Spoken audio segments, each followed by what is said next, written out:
और विरह और मिलन तो बहुत ही सुंदर था। हम तो रोज ही ताली बजाते हैं।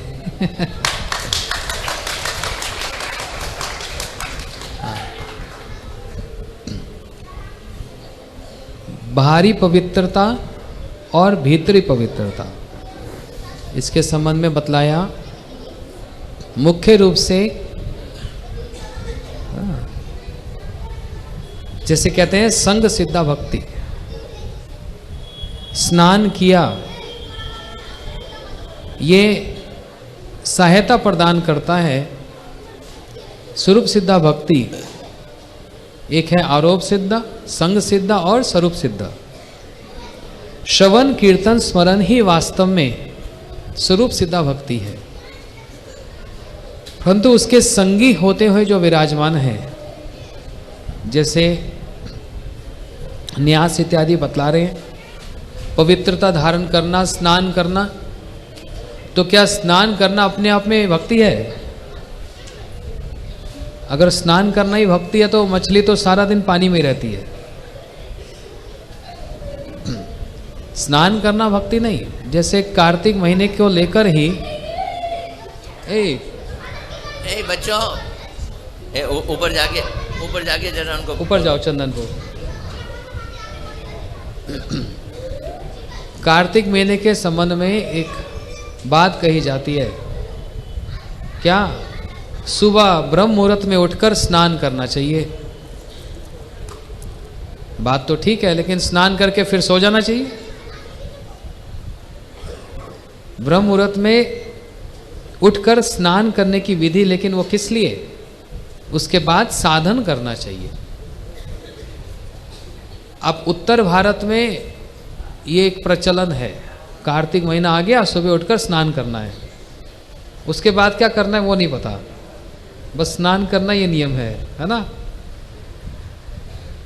तो मात्र स्नान करना, पवित्रता धारण करना इत्यादि ये संग सिद्धा है, ये सहयोग होकर भक्ति के साधन के सहयोग हैं, परंतु वास्तव में ये अपने आप में भक्ति नहीं है।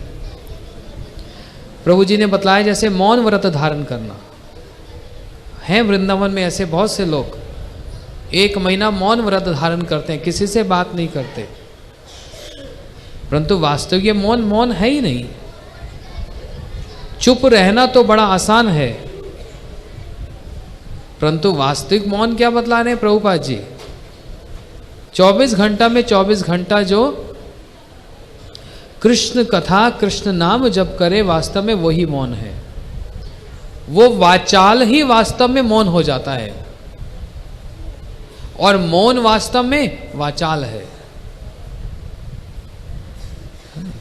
ये विचार है। वाचाल को कहा जाता है बड़े बातूनी, बहुत बोलते हैं।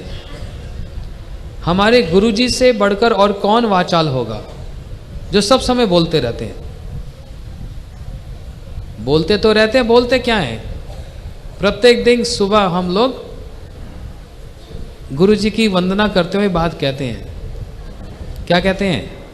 श्री राधिका माधवेर अपारा माधुर्य लीला गुण रूप नाम नाम प्रतीक्षणा स्वादन लोलुपास्य वंदे गुरो श्री चरणारविंदम वंदे गुरो श्री चरणारविंदम वंदे गुरो श्री चरणारविंदम वंदे गुरो श्री चरणारविंदम वंदे गुरो श्री चरणारविंदम। क्या कह रहे हैं? श्री राधिका माधवेर अपारा मधुर लीला, कृष्ण के नाम रूप गुण लीला को जो सब समय गाते रहते हैं, यही वास्तव में मौन है। इसको मौन कहा गया है। चुप रहना मौन नहीं, वो तो आसान है, लेकिन सब समय कृष्ण कथा कहना यही वाचाल है।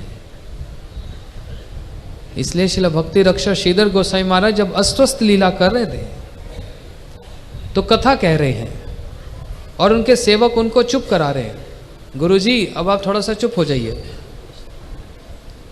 डॉक्टर ने ऐसा बोला, तो डांट कर कह दिया, हम सरस्वती पुत्र हैं। सरस्वती पुत्र समझते हैं किसके को संबोधन कर रहे हैं? श्रील भक्ति सिद्धांत सरस्वती ठाकुर प्रभुपाद जी। हम सरस्वती पुत्र हैं। हमने मौन या चुप रहना सीखा नहीं। हमारा जीवन वाचाल है। हमारा जीवन वाचाल है, मौन रहने के लिए नहीं है।